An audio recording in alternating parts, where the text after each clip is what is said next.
people think that a salesperson is like a disservice to people or something, or doesn't have compassion or empathy, but it's the two things can coexist together. You can have compassion and be a salesperson. I think having compassion and empathy makes you an even better salesperson.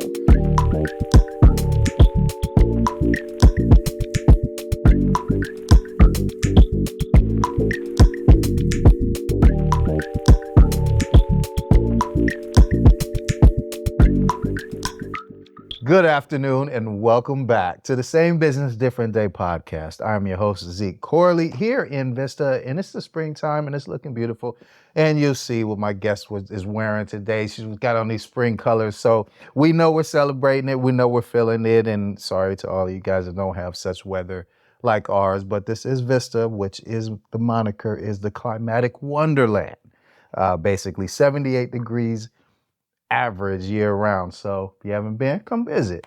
I am happy to be here with you guys today on the Same Business, Different Day podcast because I have a special guest with me today. And we're going to talk about some real cool, fun stuff. I'm excited. I've met her before. We've talked before, but we're really getting to know each other now. And it's really cool. Great story. Let's get right into it. I want you guys to be happy and help me welcome Tina Tonoco to the show. Hello.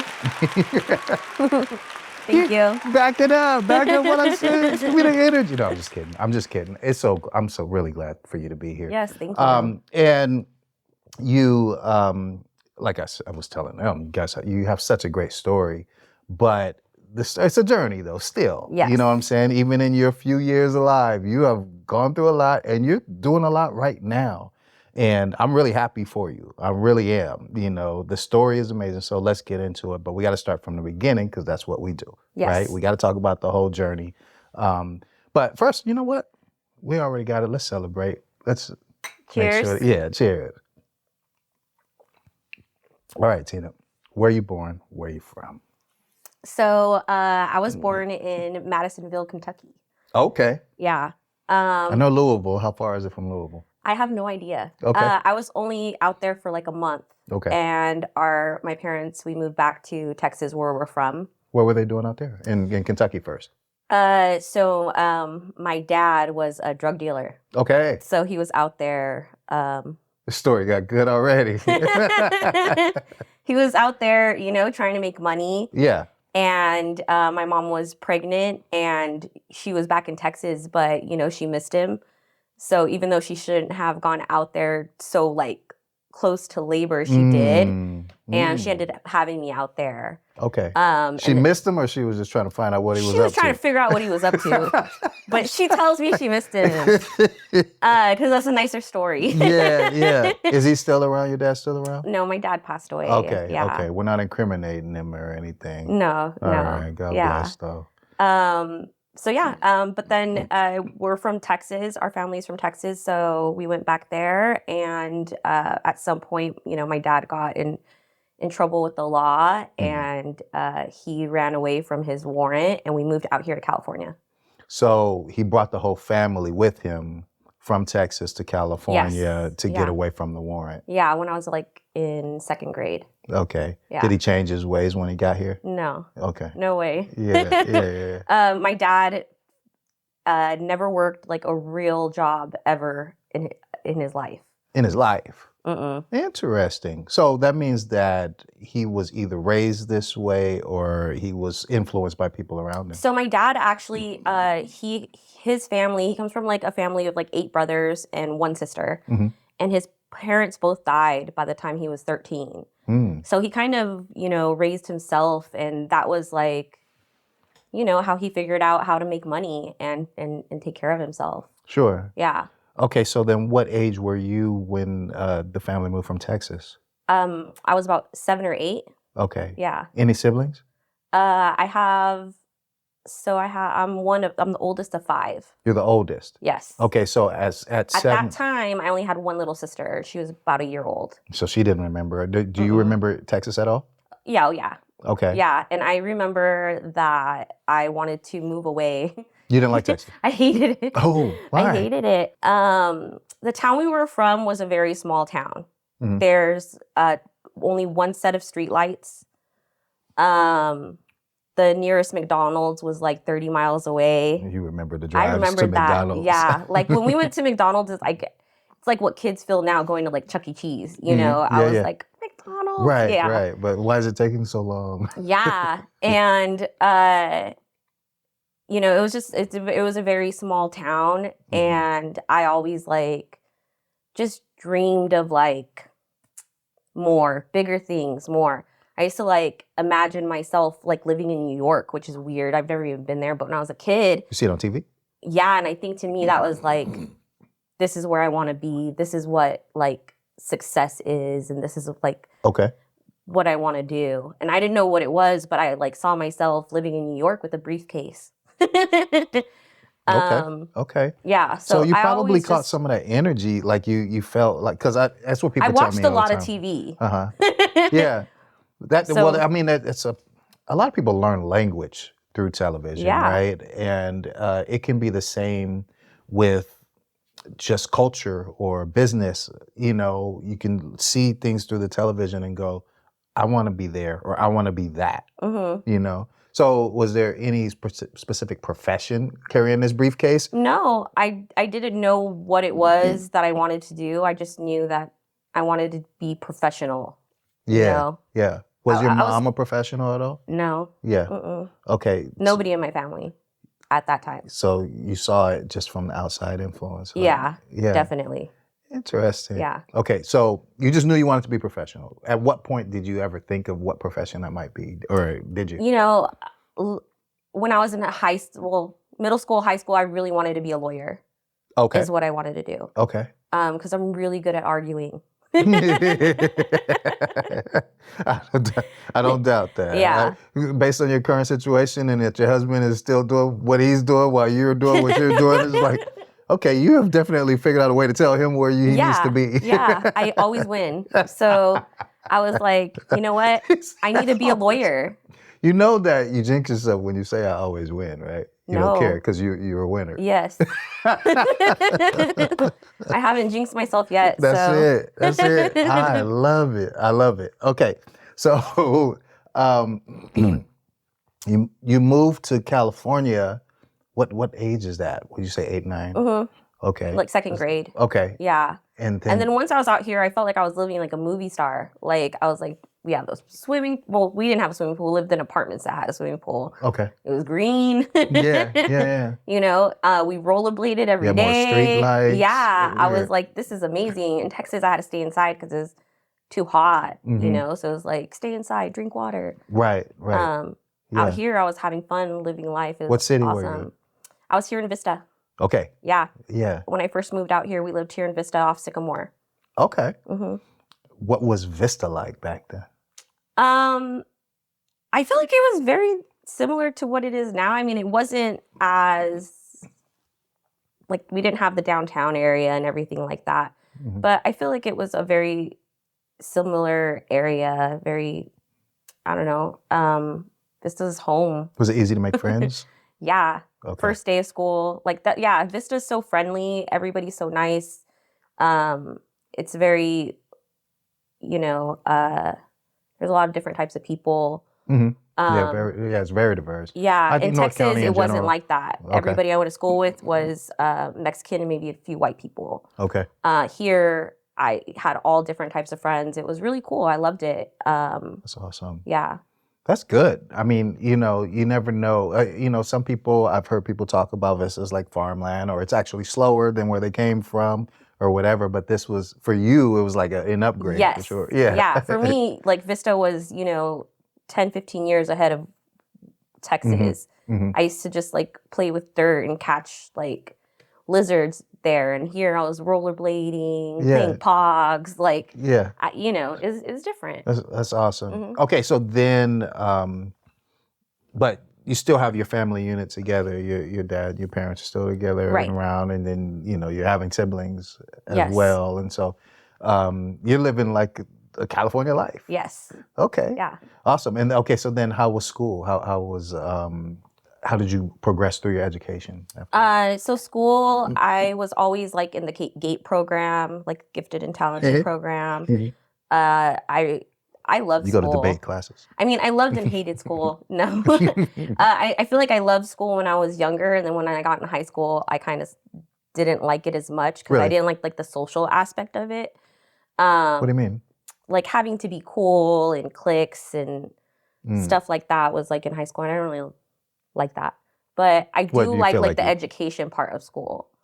You know, I really love learning. So you're more into the books than the yeah, people I during always high sat in the school. front of class. Yeah. I tutored other kids. Mhm.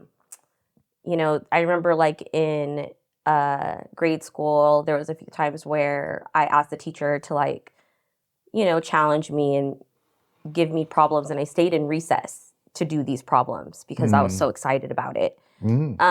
So no sports and stuff. I did sports. I Okay. played soccer. Okay. I had to. My parents, that was like a rule that we had to play some type of sport. So I did play soccer, which I did end up loving because I'm really competitive.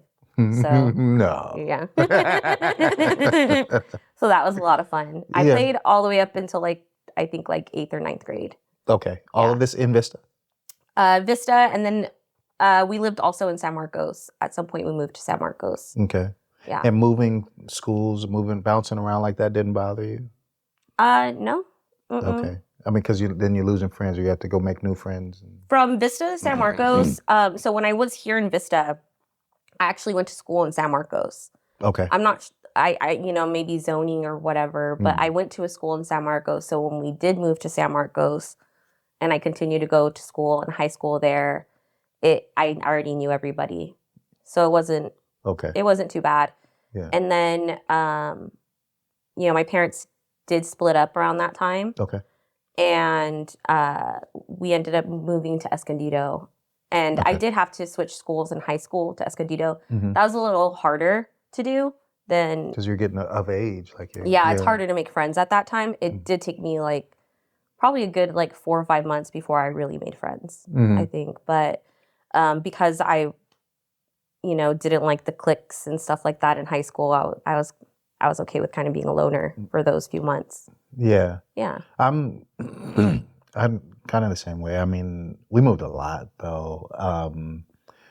I went to school in Manhattan Beach. Well, I was in Los Angeles, then Manhattan Beach because my parents had an office out there, and then eventually we moved to Covina. Then we moved to San Jose, and that was like high school and college for me. And you know, I hear like stories of folks who are like military parents who bounce around, and you know, they kind of adapt and everything. But for me, making friends was a little bit more difficult. And I guess even until now, like friends isn't like a big part of what I need in life. It's just like being a loner if you gotta be, you know, just go, you know. Yeah. I still would go to the movies by myself, go to the bar by myself. Like, I do that still. Yeah. And I enjoy it. Yeah. Yeah. Yeah. Okay, so how about early jobs? So my first job, I actually worked at a pharmacy. Okay. My mom, you know, when I was young, she was not a professional, but when I got older, she started working Your first job at a pharmacy? Yeah, my mom she was working at the pharmacy. Okay. And it was like a privately owned pharmacy, and she knew the owner. And, you know, I was about 15, and it was a summer, and she was like, why don't you get a summer job for, you know, part-time? She's like, I want you to call like the owner of the place I work and tell him that you want to work there. And I was like nervous. And I mean, obviously she had already worked it out with him, but she was making me, you know, do the work. And so I called him, and he asked me a few questions, and he was like, okay. He's like, I'm going to pay you $5.25 an hour. And I was like, yes, you know, $5.25. Yeah. And I think I worked like 3 days a week. But that was my first job, working at a pharmacy, and it was pretty cool. It was, I mean, I don't know any other 15-year-old. I don't even know if that's legal. Well, no. Like, but mom and pop jobs, though. I mean, mom and pop jobs, yeah. But I, you know, I learned a lot because at a pharmacy, you have a lot of customers who they're going through something, you know, and They're not always going to be very nice, and they're Right. not always going to treat you the right way, but Mm-hmm. you know, you still need to have compassion and help them and take care of them. And if you do that, they'll leave with a smile, and then they're going to treat you better after that. And like, so I learned a lot about people and how to manage those kinds of customers, relationships, working there, and working with my mom was interesting because she was always like, you know, there's always something to do. If there's nothing to do, clean. And like, she was always like, She wasn't necessarily your boss though, or was she your superior, I guess? I guess she was. Yeah. But was she hard on you? Yeah. Okay. Oh yeah. Yeah. Okay. But it was good. It was good because it set me up to be successful in my other jobs where I might have not had somebody say to me like, hey, like this is, you could do this and you could do that, you know, because I work with a lot of young people now, and sometimes when there's not something in your face that needs to get done, I see them standing around. Right. They didn't have their mom working with them, telling them like, I get that. You know? I get that, and you're Restock right. I the mean, fridge. it's proper. You know, there is always something to do, and if you make yourself constantly useful, then your boss is going to see that too. Yeah. And then your job grows from there. Yes. Sometimes you have to create your own job. Yeah. You know what I'm saying? Yes. You don't, if the boss has to constantly be telling you what to do, then the boss is working double time. Yes. 100%. Now, I'm going to tell you this, just from personal experience, outside even of the workforce, my son has ADHD. And I am constantly having to remind him, you know, when to do this, when to take a shower, when to do, you know, and I accept that burden. I love my son. My son is my hero, but sometimes it feels like I'm working harder than he is. Yeah. You know what I mean? And so if you put that in the, you know, the corporate perspective and think about if you are just kind of just rolling along, just clocking in, clocking out, just doing what you're told, and that's it, then it's hard to get a promotion from there. You know? 100%. Yeah. Yeah. So you would recommend working at a pharmacy, or was you working? I mean, I always push for hospitality industry, but tell me why you would recommend a job like what you have. So I feel like there was just like a lot of different things I learned from working there. I learned about, like I said, working with customers that are very difficult. And I learned a lot about like inventory management and which, you know, is really important when you're working in retail. Especially at a pharmacy. Yeah, exactly. Who's still into drugs. Yeah. I would say those are like the two biggest things that I learned. I would always say working with people matters. I mean, unless you're just like in some sort of computer field or computer sciences or something like that, working with people always matters, and especially temperamental people. Yes. That's why I always say the hospitality industry, because now you're dealing with people who are hungry, like they want something, they're demanding of something. But if you satisfy it, like you said, they'll be nicer the next time around. Yeah, and it's a skill that, you know, that you can use in so many different jobs or aspects of your life. Yeah.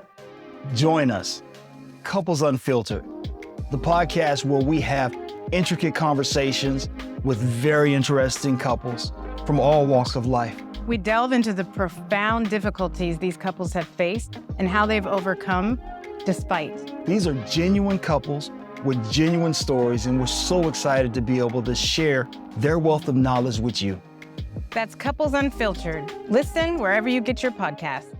Yeah. It's sociology. It's a study of human behavior. If you understand human behavior, then you can work your way through the system. Yes. Any system, because now you're seeing who's talking to you and maneuver with that. Yes. I love it. I love that conversation. Okay, so now how about more jobs? Is that after that you go to Ashley, or where do you still I had like just different like retail jobs after that. I worked at like a lot of retail. A lot of retail. Okay. I started working at the Big and Tall store, which is crazy because I'm like 5 feet. I worked there. I worked at the Men's Warehouse. And then Just picturing you. It's like, Yeah. this will fit you. Yeah. And then after Men's Warehouse, that's when I got to Ashley Furniture. Okay. And, I loved working at Ashley Furniture because that was my first job where I worked 100% commission based. Oh, Yeah. okay. Now tell me about this. Yeah. Tell me about this conversation. Because again, as we're talking about, like if you're not out there restocking the fridge and doing things to like show how hard you're working, then the boss can't recognize you. But now you're your boss. If you're 100% commission, you're your boss. And if you're just kind of just kicking it, you're not making any money. Right. So what was that like being 100% commission based? And you said you loved it. I loved it. Okay. I loved, getting paid what I put in. Mm-hmm. Any other job, it was you get paid this much and that's how much you get paid till you get your evaluation. Right. Getting paid commission, the sky's the limit. That's right. And at the time I had just had a kid. I wasn't in the best relationship, so I was really just taking care of myself and my kid, mostly myself. And so it was very important to me to be able to make a good amount of money and make it fast. Yeah. And yeah, so I loved it, and being able to use what I've known about how to work with people really helped me with sales, because every single person is different. And there's people who, go in to buy furniture and they're really nice and they're like, how much is this? I like it. Okay. Ring me up. And then there's the people who want to haggle. But the more that I let them haggle, that's less money in my pocket. Okay. So I really had to learn how to close sales with people who were tough. Okay. And I figured it out. I learned, and wait a minute. Tell us your secret. Okay. So this is what I would do. So I would know, what my bottom line was. I knew how much discount I could give without having to ask my boss. And so what I would do is, the customer would try to say, but, I'm getting this, what can you do for me? Blah, blah. And I'd be like, you know what? My boss owes me a favor. And I'm going to go ask him if I could turn in this favor to get you this discount. But before I do that, I just want a commitment. And I need to know that you're going to say yes. If I get you this if I get this discount. Yeah. Because if I go ask him for this favor and you end up not doing it, my favor. I burn my favor, and he's going to ask me what the heck happened. So let's write it down. So I write up the order with the discount. Let me get your signature. They would sign it. I would go to the break room for 5-10 minutes, eat a snack, hang out. And then I would come back and I'd be like, I got it done. And they'd be like, yes. And I'd be like, we did it. We did it. Close the sale. Yes. We did it. Yeah. And close the sale. And that was my secret. And it worked. And then, there was people who, were a little still bit tougher than that. And, they wanted to speak to my manager. And those people, I usually would just tell them look, I know you want to save money.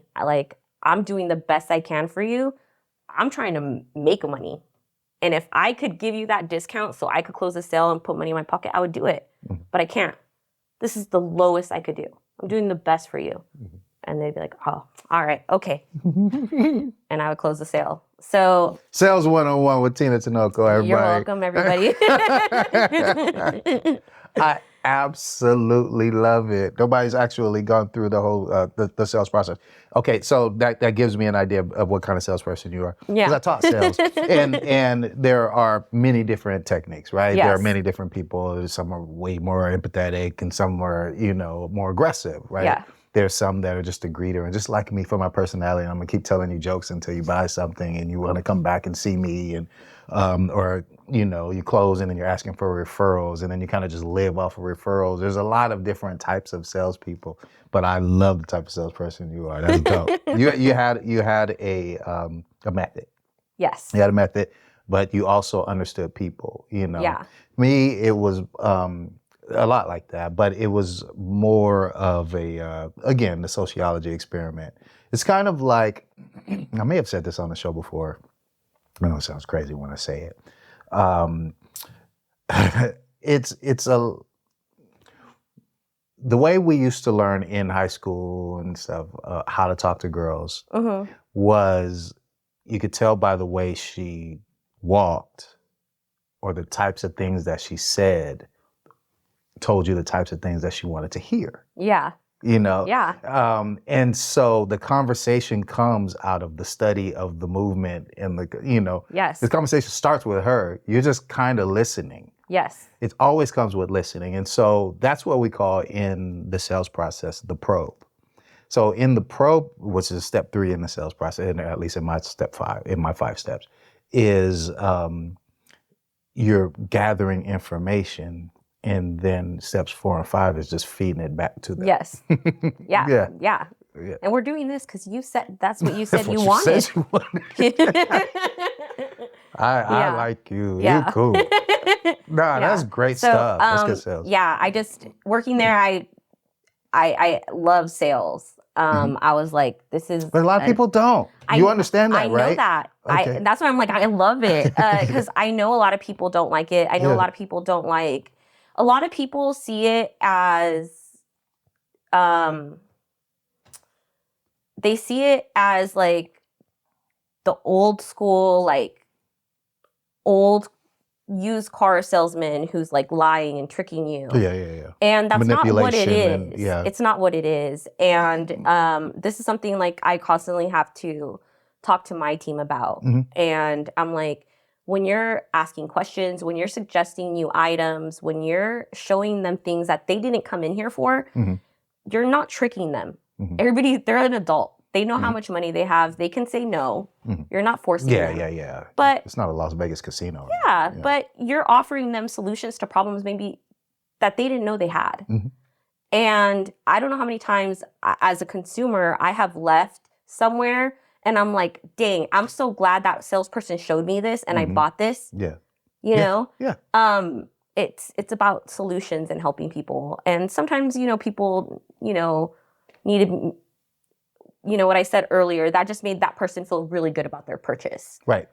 I'm not lying to them. I'm not tricking them really. Like they got a good deal. They got what they wanted, but now they feel really good about it. That's it. That's it. That's it. That's what it's about. That's the upsell. They wouldn't have been there if they didn't want anything. Right. You know what I'm saying? So you start with information. You got to educate, right? Sales comes with education.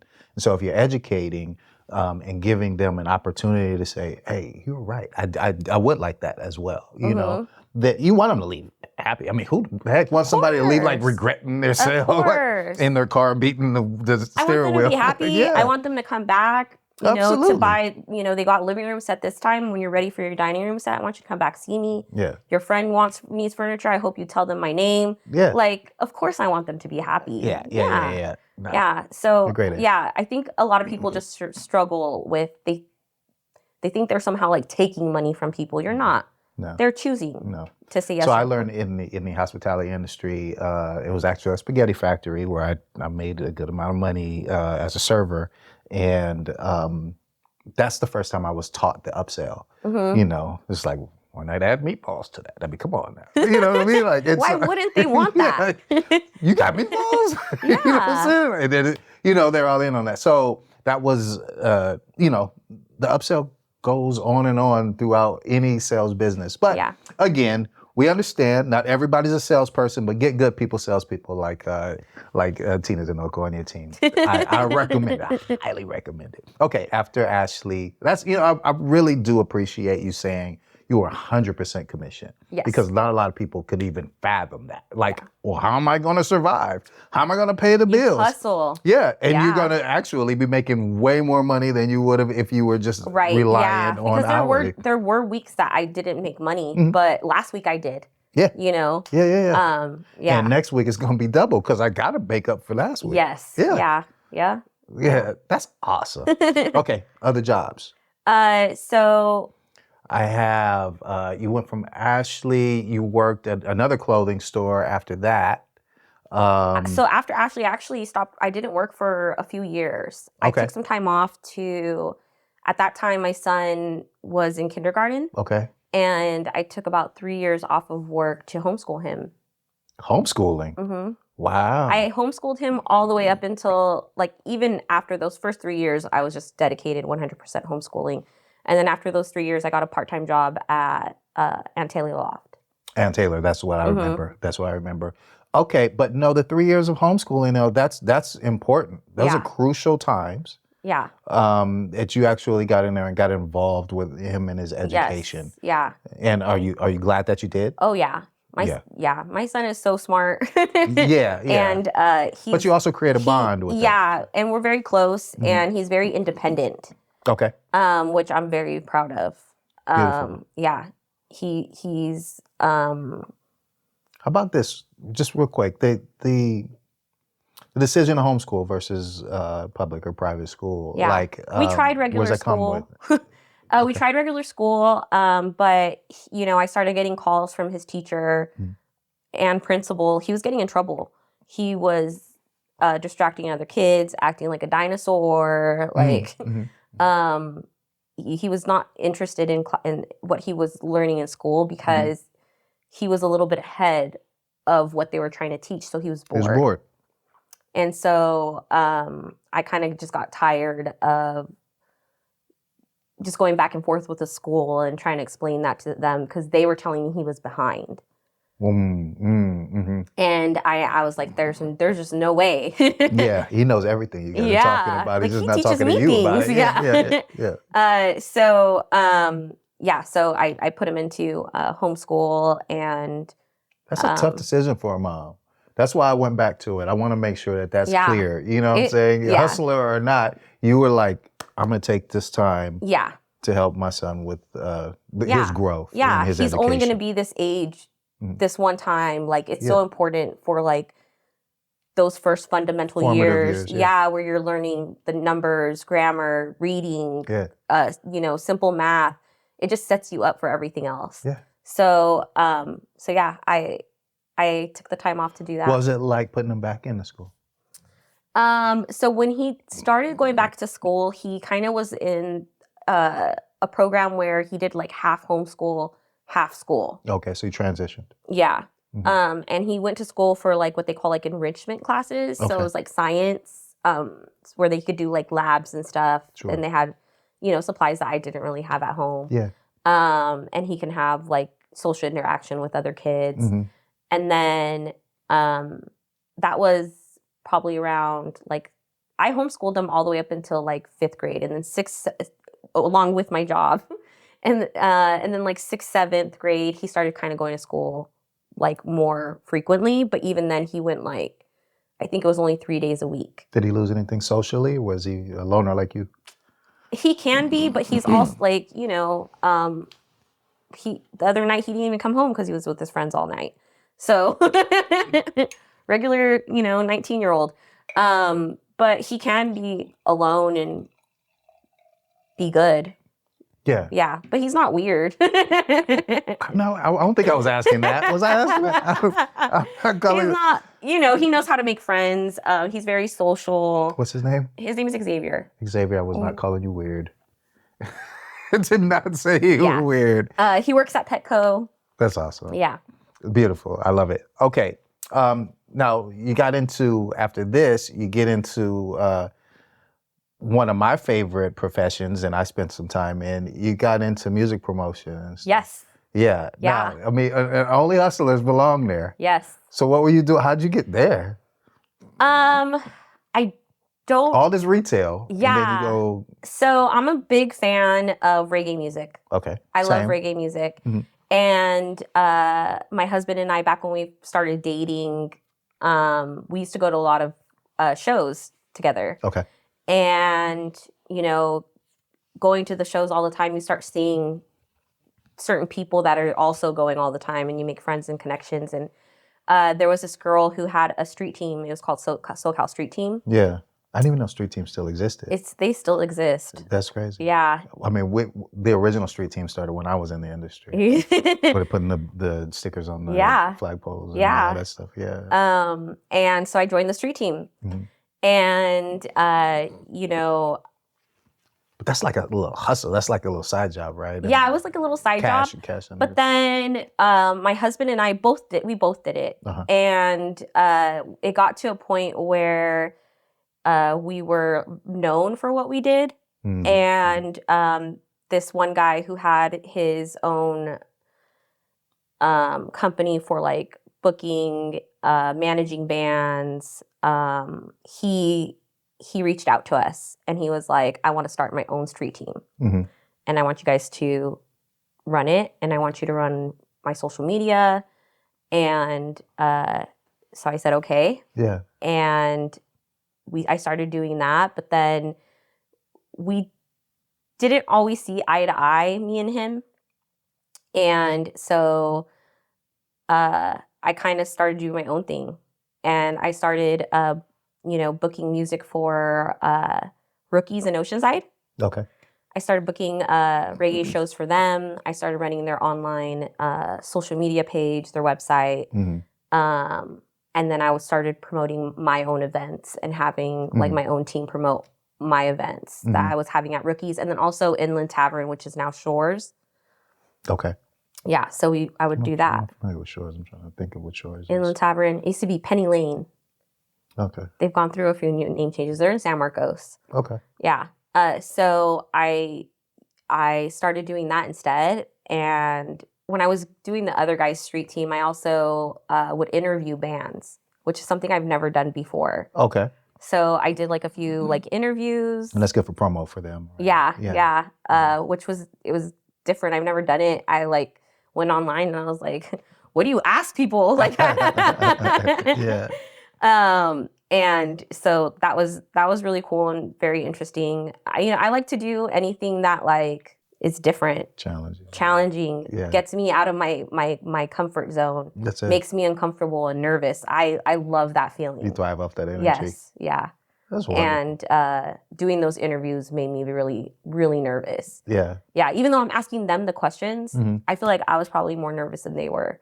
But it was cool. And, I had some shows that we did at Rookies where we had like, the bar was packed, like 250, 300 people in that little bar, and just went off. I had, like a national band called Gondwana play at the Inland Tavern, and that place was like jam-packed. It was crazy. I loved working in the music industry, and you got to just be involved, right? Yes. And all the shows that you would have just been a fan at, next thing you know, you're on stage introducing the band, or like you said, I didn't interviewing do that, them. But you're interviewing them, and you're just like a part of some big shows. Yeah, and it was, once like it was the day of the show, leading up to the shows, it was always so stressful, and it was always like, is this going to be successful? Are we going to make money? Are people going to even come? Right. And then there was like, sometimes there was stuff with the band and the management and the writers or whatever. Yep.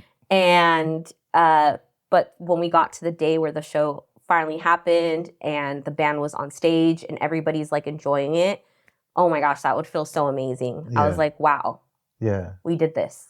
That's awesome. Yeah. Yeah, actually, now that I remember, and I can think of who you remind me of. There was this lady that I worked at, when I worked at the radio station, Kim Collette, and she ran what they call Grand Diva Promotions. And so first she taught me pretty much most of what I knew about radio, and then she went off and started doing her own thing with record labels and everything and promoting and kind of street team, and we drove this big van, the AWOL van, and it had speakers and TVs and all kind of stuff. When this first started, like it shake whole skyscrapers with this system and throwing out flyers and T-shirts and just traveled cross country in this van, but doing shows and everything. And you remind me very much of her.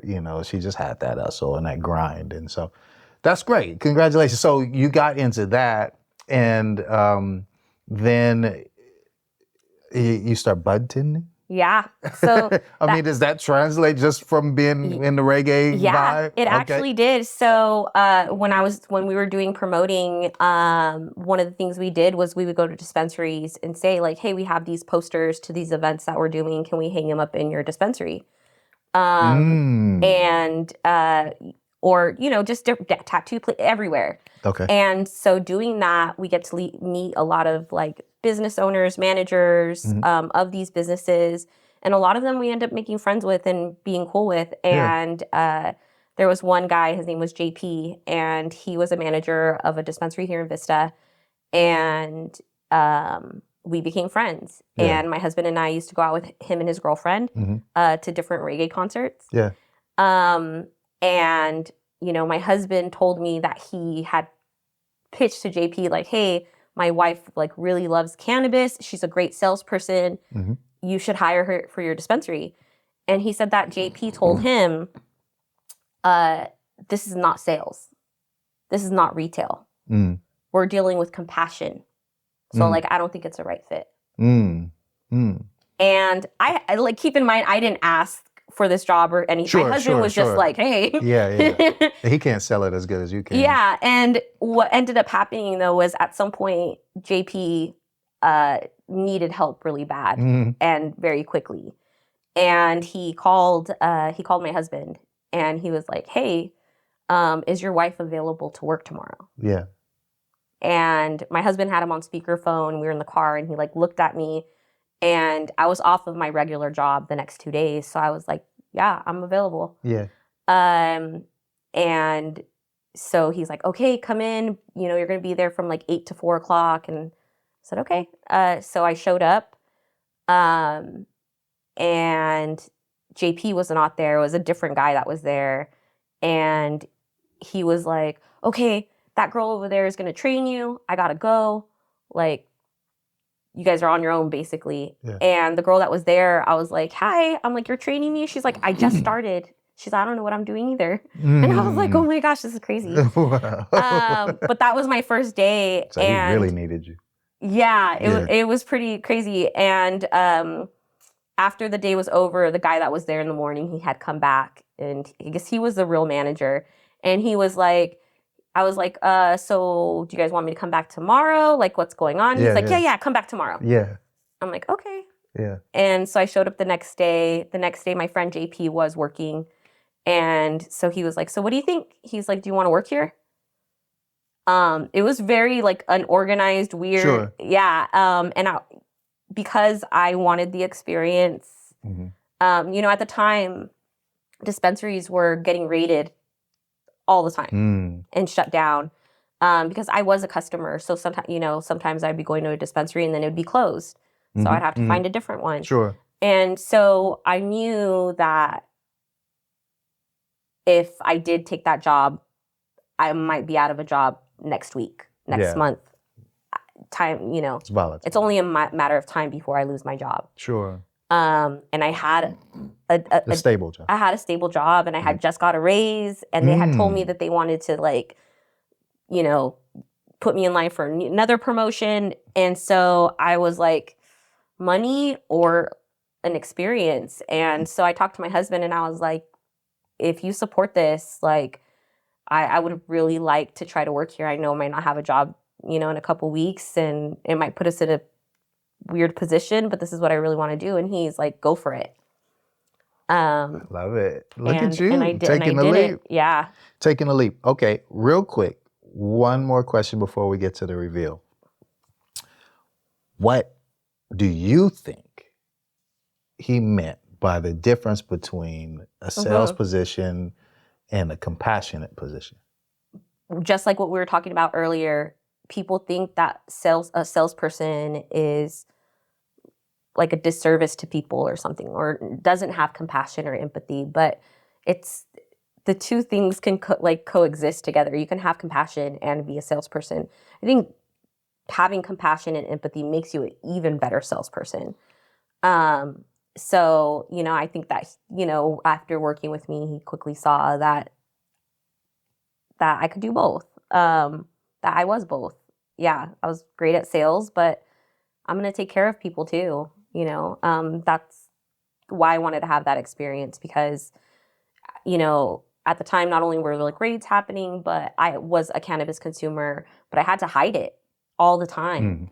And I didn't think I should. And so I wanted to be part of this movement that was, it was illegal, but it was making cannabis more available to people who might not know a drug dealer, you know, and I thought that was really important, and I wanted to be a part of that. I love it. Yeah. I love it. Well, you guys are hearing it, right? Super hands-on, a relationship builder, a salesperson extraordinaire, teaching you sales 101, 201. Tina went from working the floor as a bud tender at Green Gopher to working her way up to store manager, and ultimately is the regional manager of Tradecraft Farms in Vista, California, and I think we're talking about multiple locations right now. So once again, we welcome the compassionate Tina Tonoco. Thank you so much for being here. This is a great conversation. I'm having so much fun. Here, let's cheers again. Let's celebrate you being here and appreciate it. Thank you. I'm Jeff. And I'm Jeff. And we're the hosts of I Like Beer, the podcast. Teachers by day, beer drinkers by night. We promote local breweries. We toast, roast, and pour one out for all things beer and life related. Come play beer or not a beer with us. Find us wherever you get your podcasts at I Like Beer, the podcast. Welcome to Velocity, the Vista Chamber podcast, where we dive deep into Vista's heartbeat. Join engaging conversations with local heroes, movers, shakers, and change makers shaping Vista's spirit. Tune in anytime, anywhere for a personalized connection to community stories. Velocity goes beyond info. It's a bridge connecting Vista's diverse voices. Hosted by me, Chamber CEO Rachel Beld. Powered by the Vista Chamber of Commerce, your go-to for the heartbeat of Vista's vibrant community. You take things to another level after being the bud tender. Obviously, you're one of those that gets promoted. Yes. Yeah, from within, because ground floor or not, you're willing to do whatever you have to start off by doing, because if somebody's got to fill the fridge, you know, whatever, but you're also learning the business and you're learning how to make the business better. You're listening, you're paying attention, you're probing, as we say. So how do you get promoted? So there was a lot of things I saw in the dispensary that I was like, this is not how a business should be ran. But I, you know, also respect that there's a chain of command and, you know, there's people in positions for a reason. And so I kept my head down and I kept it to myself. And until I had the opportunity to say something, which was our owner had a meeting with our store because he was really unhappy of like the reviews and feedback he'd been hearing from his family and friends about visiting our store. You know, he was being told that they would be in the waiting room for a long time, and they thought maybe it was because we were busy, but they would get to the back showroom and there was no customers back there. So it was like, why do we have them waiting? Yeah. Or our online menus didn't match what we had in store, and just, you know, other complaints. And, you know, at this meeting, everybody stayed really quiet. And I remember our owner saying to us that he said, I don't care if I make money. If you guys are not treating people good and people don't feel good leaving this store, I don't want it. I'll shut it down. Yeah. And I was like, wow, he really cares about people. That's awesome. Because I didn't really know him. But with that sentence, I was like, that tells me so much about him and what he expects from the store. So I started giving solutions to some of the issues, which really the solutions were to empower myself and the other bud tenders and teach us the things that we needed to know in order for us to just run things more smoothly, right? And after the meeting, the other bud tenders were like, thank you so much for like speaking up for us. Like, we were getting in trouble and you're the only one who said something for us. And I'm like, I didn't think anything of it. I guess that's why I wanted to be a lawyer. Like, I just, you know, I'm not afraid to speak my mind. So I didn't think anything of it. I was like, I didn't even see what I said. I was like, what did I say? Like, and then about a few weeks after that, the manager we had at our store was transferred to a different location. And they asked me to become the manager of that store. Okay. And so I did. How did it feel? Um, Being asked, were you excited? Like, was it nerve wracking? Was it something you thought might be coming? Did you see No, it coming? I had no idea it was coming. When I work hard, I don't do it in an effort to like be noticed or get promoted. I do it because I see what needs to get done, and somebody's got to do it. Mm-hmm. Just like working at the pharmacy. Exactly. Mm-hmm. Yeah. So I was surprised, but I don't remember being like really excited. I kind of just took it as like, I don't know. I don't really remember. Yeah. I don't really remember being that excited. But I do remember saying at the time that I wanted to create my own position in the company. I heard that. And yeah, I did say like, I wanted to bring what I did with music and promotions and what I was doing now as like a manager. I wanted to bring it together, which I did. I started having events at my store, and I had Sublime with Rome do an acoustic party in the back of our store, and we had like 100 people back there, and it was really cool. We had other events like that as well, and so that got me a little bit more notice also. Yeah. Even though, again, I wasn't trying to get noticed. I just try to do everything the best I can. Sure. You But know? there's also a lesson in just what the last part of what you just said, which is that all of our experiences matter, right? And so you can marry some of those experiences with what you're currently doing. And just like I wanted to bring some of the music promotion aspect into what I'm currently doing. It makes so much sense in your head, but it wouldn't be something that other people would have put together because they didn't have the experience, the past experience that you had. And so now you put them together, and then you're blowing their minds. Like you're giving them something that they would have never even thought of. And that's also the formula that comes into doing what you just said, which is creating your own position. Yes. So a lot of people don't think about, right? You think about like, if I just keep working hard, I'm going to get promoted, I'm going to keep growing. But you're like, they don't even know what position to promote me to. Yes. Because it doesn't exist yet. Right. That's what I want. I was like, I want to put on a festival or something with weed and music. And,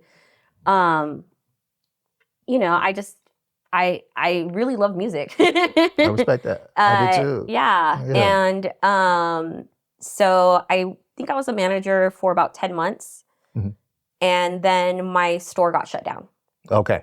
Because I was going to come back to asking you. You were talking about the raids and all that stuff. We got raided several times. Okay. But, we would get raided, and then the next day we would open again. Mm-hmm.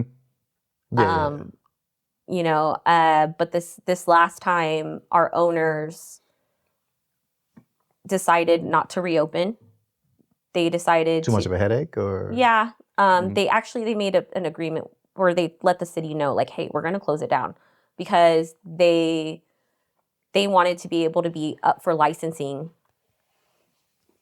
They didn't want to get that much in trouble because they knew eventually Vista something was going to coming down the pike. Yeah. So, I didn't have a job for a little bit. Did you know something was coming down the pike? Did you know that Vista was about to open up, and you knew about the measures? I don't think so at the time. Not yet. I don't think so. So then this was it a stressful time for you? You were without a job. So at the time, I was working with like the person at the time. There was somebody else who was like managing all of our locations. Mm-hmm. And so they were like, you can be his assistant. And I would spend most of my days there was really nothing to do. Yeah. And so I was like, I'm going to lose my job soon because there's no way that they're going to let me do this. They was holding you around because they liked you, but they didn't have anything for you to do. Right. So I'm like, this is and they didn't know what was next probably either. Yeah. And I'm like, this is not going to last. I'm going to lose my job. It was like that for maybe a few weeks. Also. Sounds like a short time, but it's a terrible feeling. It would, yeah. Yeah. It's like holding your breath. Can you hold your breath for a few weeks? Exactly. And then also because I was, I didn't really make friends with the other managers. Okay. They had been working as managers for longer than I have. They, felt, I don't know. They were just, I feel a little jealous or whatever. And so I was like, they're not going to put me at their store. They don't want to work with me. Yeah. But then our owners called me and they're like, hey, can you come up to LA tomorrow? We want to talk to you. And I was like, okay. I'm like, oh, here it is. Yeah. Get fired. But I went up and they were like, they liked how I ran my store. My store, even though it wasn't the busiest, had made the most profit. Yeah. Because I'm really good with numbers too. Okay. I love math. Good. So I knew how to handle budgets, margins, things like that. And so our store was shining. And they were like, we want you to do what you did for your store for the other stores. Yeah. And we want you to be the regional manager. That's it. Congratulations. Yeah. And that time I do remember being like over the moon excited. Yeah, that's a big deal. I thought I was gonna lose my job. Yeah. I remember going from one store to 43 stores when I moved down to Southern California from the Bay Area, and that was just like huge, like, the growth. Yes. Right? So, I mean, we've talked before to dispensary folks, and we've talked about medicinal versus recreational. I know there's a lot of changes still happening. I'll tell you what, going into your store is an experience. It's different than everybody else's, which is awesome. Merchandising, you can get in the smell, get a good whiff and all of that stuff. What do you see like in the future? I know we're talking about now things not being it not being considered a level 1, what's it called, level 1 drug? It just got rescheduled to level 3. Wow. Yeah. So that's it's mandatory. like And you have to keep up on all this stuff too, it's right? like a big thing in the industry right now, that it's scheduled to 3 just because Schedule 3 drugs are drugs that are dispensed like by a pharmacy. Okay. And there's certain laws that go along with that. So everybody's freaking out because they're like, our dispensary is going to get shut down because we're not pharmacists. We're not a pharmacy. So, That's awesome. Yeah. I mean, it's like big strides. And obviously, I mean, dispensaries are continuing to keep opening. So right now, you're out there opening a different location. You're out of town right now. Yeah, I'm not opening a new location. It's actually, this location opened, I want to say 4 or 5 years ago. Okay. But They needed your help. They needed you to They come need my in. help, yeah. You're the hitman. So what's interesting is, we opened about 4 to 5 years ago in Port Hueneme. And Port Hueneme is in Ventura County. It's really small town next to Oxnard. And for 4 years, only Port Hueneme, it's kind of like Vista in North County. Okay. Yeah. It's huge. Only Vista has dispensaries in North County. Right. So up until last year, only Port Hueneme had dispensaries in all Ventura County. Okay. So everybody in Ventura County would go to Port Hueneme. Mm-hmm.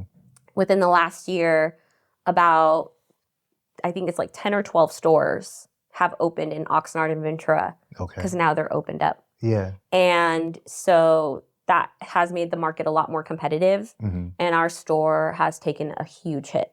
Okay. So I'm out there to turn things around and make our store the number 1 out there right now. That's it. That's it. And you feel good about it. I feel really good about it. When I did street teaming, I made connections with people in all different types of areas. Mm-hmm. And so I actually have a good connection with the community out in that area. And there was a guy who used to street team for me back then, and I hired him to come work for us. And right away, I was like, I need you to street team for us. Yeah. So he went out and did guerrilla marketing for us. Yeah. And he's out there meeting people, getting posters, flyers put into their businesses. Mm-hmm.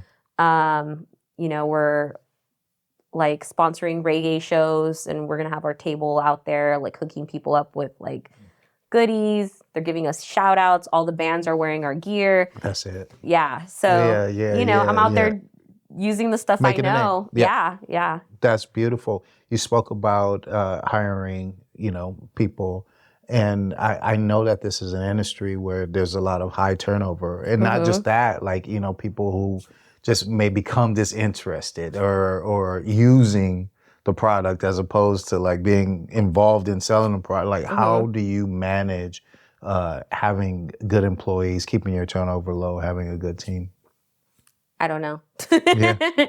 Well, so like, me, I try to be transparent and honest all the time. Because this industry is just, it's very volatile. It's very crazy.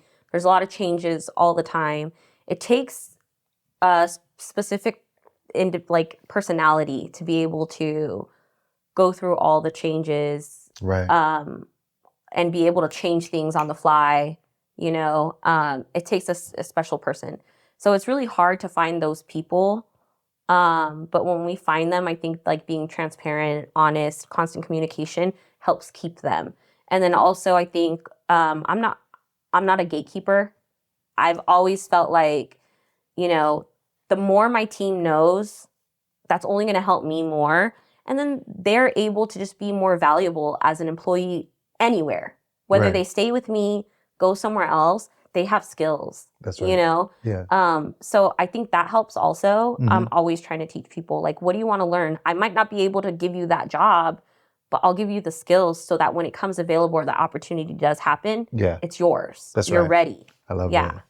I love it. I love it. That's the reason why you're also doing consulting too now, right?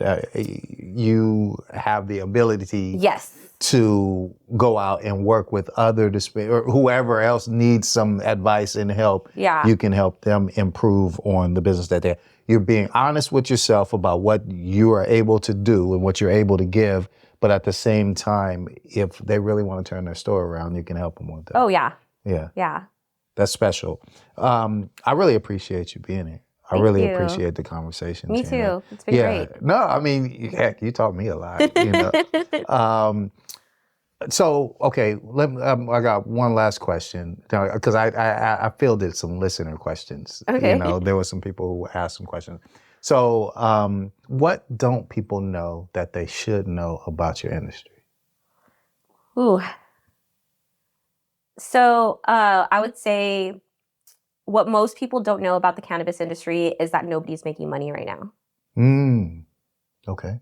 I think that because it's cannabis, people think, they must be all making millions. But just like any startup business, any startup industry, the first, we're in 5 years right now in the legal industry, and it's still really rough.